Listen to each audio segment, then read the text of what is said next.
მოგესალმებით. ტრადიციულად რამდენიმე განცხადებას გავაკეთებ, დღეს სამუშაო რეჟიმზე გადავალთ. პირველ რიგში მინდა გამოვხმაურე ამერიკის შეერთებული შტატების და ევროკავშირის გადაწყვეტილებას თავდაცვის სფეროში თანხების გამოყოფის შეჩერების თაობაზე. ეს გადაწყვეტილება არის სამწუხარო, რაც უკვე აღნიშნე, სამწუხარო იმდენად, რამდენადაც ის არ პასუხობს ჩვენს მოლოდინს ურთიერთობების გადატვირთვასთან დაკავშირებით. მე კიდევ ერთხელ დავაღნიშნო, რომ გასული 4 წლის პოლიტიკური მოვლენების ფონზე ამ ურთიერთობებს ნამდვილად ჭირდება გადატვირთვა. ამისთვის ქართული მხარე, ჩვენი ხელისუფლება, ჩვენი სახელმწიფო არის თავიდან ბოლომდე მზად და ვართ შემოხვედრილი ნაბიჯების მოლოდინში. რა თქმა უნდა, ასეთი გადაწყვეტილებები არის კონტრპროდუქტიული ამ თვალსაზრისით, ურთიერთობების გადატვირთვის თვალსაზრისით, თუმცა მე კვლავაც ვიტოვებ იმედს, რომ მომავალში გადაიდგმება პრაგმატული, რაციონალური, სწორი, სამართლიანი ნაბიჯები და სწორედ ასეთი ნაბიჯები შეუწყობს ხელს ურთიერთობების გადატვირთვას ამერიკის შეერთებულ შტატებსა და საქართველოს შორის. ჩვენ ვართ ამისათვის თავიდან ბოლომდე მზად.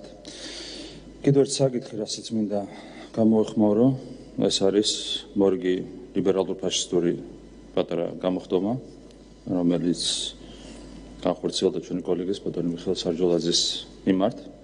ამ თავდასხმის ავტორი იყო ეგრეთ წოდებული გულწრფელი ახალგაზრდა, რომელიც შემდეგ შემთხვევით აღმოჩნდა ნაცმოძრაობის აქტივისტი, კერძოდ ნაცმოძრაობის ერთ-ერთი არასამთავრობო ორგანიზაციის ნაბიჯის ლიდერი ვინმე ჩხობაძე. საინტერესოა, რომ ეს ორგანიზაცია პარალელურ რეჟიმში ფინანსდება ჩვენი ინფორმაციით, ერთი მხრივ გეზერაშვილი, დიმიტრი ჩიქოვანის მხრიდან და მეორე მხრივ კონკრეტული უცხოელი დონორების მხრიდან. ეს ადამიანი აპროტესტებდა იმ კანონის მიღებას, რომლის საფუძველზეც მას მოუწევს საკუთარი შავი ფულის გასაჯაროება. მესმის რომ არ მოწევს არავის გამჭრალობა და გამჭრალობა არ არის კომფორტული საზოგადოების წინაშე ანგარიშვალდებულება ასეთი ადამიანებისთვის არ არის კომფორტული, თუმცა მოუწოდებ ყველას რომ მოთქვან ემოციები და შეეგუონ გამჭრალობას, რომელიც 1945 წლის შემდეგ არის ერთ-ერთი საკვანძო ევროპული პრინციპი, ასეთად არის აღიარებული. სამწუხაროა, რომ ეს ლიბერალური ფაშიზმი მიზანმიმართულად და კოორდინირებულად ფინანსდება უცხოური წყაროებიდან, დონორი ორგანიზაციების მიერ, რაც მე ვიტყოდი არის დანაშაული ქართული საზოგადოების წინაშე. მე მინდა ბატონ მიშა სარჯოლაძის გადავხატო მადლობა, რომელმაც ღირსეულად უპასუხა ამ მცირე ლიბერალურ-ფაშისტურ ექსცესს, რომელიც ჩვენ ვიხილეთ. 2024 წელი იქნება ლიბერალური ფაშიზმის დამარცხების წელიწადი, 26 ოქტომბერს დამარცხდება ლიბერალური ფაშიზმი საქართველოში, ხოლო 2025 წელი უნდა იყოს ლიბერალური ფაშიზმისგან ქართული საზოგადოების, ქართული სახელმწიფოს, ქართული პოლიტიკის სრულად გათავისუფლების წელიწადი. ამისათვის ყველანაირი რესურსი არსებობს და მე ვარ დარწმუნებული, რომ მომავალ წელს ჩვენი პოლიტიკა, ჩვენი საზოგადოება, ჩვენი სახელმწიფო იქნება სრულად თავისუფალი ლიბერალური ფაშიზმისგან, რისთვისაც ჩვენ გავაკეთებთ უკვლებლივ ყველაფერს.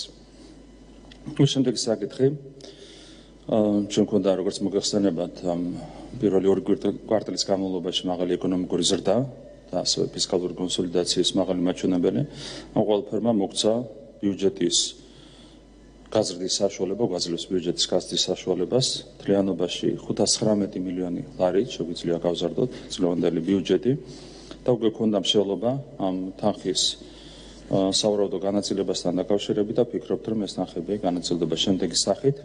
115 მილიონით გაიზრდება ჯანდაცვის სამინისტროს ბიუჯეტი, 100 მილიონი დაემატება თავდაცვის სამინისტროს, 80 მილიონი დაემატება განათლების, მეცნიერების და ახალგაზრდობის სამინისტროს, 33 მილიონი გაიზრდება კულტურის და სპორტის სამინისტროს ბიუჯეტი, 10 მილიონი დაემატება შინაგან საქმეთა სამინისტროს, 10 მილიონი რეგიონულ განვითარებას და ინფრასტრუქტურას, 6 მილიონი გაიზრდება საგარეო საქმეთა სამინისტროს ბიუჯეტი, ცესკოს დაემატება 3 მილიონი ლარი, 60 მილიონი ლარით გაიზრდება სტიქიის სალიკვიდაციო ღონისძიებების ბიუჯეტი და 102 მილიონი დამატებით გადაეცემა მუნიციპალიტეტებს. ასეთი არის, ასე ვთქვათ, ის შემოთავაზებული განაწილება, რის მიხედვითაც მომავალში ვიმოქმედებთ. ასევე აღნიშნა, რომ ეკონომიკისთვის ბუნებრივია ძალიან მნიშვნელოვანია ეროვნული ვალუტის სტაბილურობა. როგორც მოგეხსენებათ, ჩვენ გვქონდა მოკლევადიანი რხევა გარკვეული პერიოდის განმავლობაში, რაზეც ჩვენი ოპოზიცია დიდი მედებს სამყარებდა. თუმცა სწრაფი ეკონომიკური ზრდის წყალობით, ასევე ეფექტიანი მართვის პოლიტიკის მართვის წყალობით ლარის კურსი ძალიან მალე დაუბრუნდა პრაქტიკულად პირვანდელ ნიშნულს. ამისთვის მადლობა მინდა გადავხადო განსაკუთრებით საქართველოს ეროვნულ ბანკს, პირადად ქალბატონ ათია თურნავას, რომელმაც ეფექტიანად მართა ეს პროცესი და საბოლოო ჯამში უზრუნველყო ეროვნული ვალუტის სტაბილურობა. უყურეს გახსოვთ, როგორც ცდილობდნენ თავის დროზე ოპოზიცია და მათი მფარველები, მეგობრები საქართველოს ეროვნული ბანკის დაკომპლექტებას საკუთარი კადრებით. არც მინდა წარმოვიდგინო, რა მოხდებოდა იმ შემთხვევაში, თუ დღეს ეროვნული ბანკი იქნებოდა დაკომპლექტებული სწორედ ოპოზიციის კადრებით. ჩვენ გვახსოვთ ასეთი პროცესები წინა წლებიდან და რა თქმა უნდა ამის გამეორება ჩვენ ვერ დაუშვებდით. გვაქვს სწრაფი ეკონომიკური ზრდა, წინასწარი მონაცემებით ივნისში ასევე დაფიქსირდება ზრდის მაღალი მაჩვენებელი, გვაქვს ძალიან კარგი ტენდენციები, ველოდებით კარგ ტურისტულ სეზონს, არსებული მონაცემებიც პირველი ორი კვარტალის მონაცემები არის ძალიან კარგი და დამაიმედებელი. ასეთ პირობებში გვაქვს ყველანაირი წინაპირობა იმისათვის, რომ წყლის შარშანდალზე უკეთესი ეკონომიკური მაჩვენებლები დაფიქსირდეს.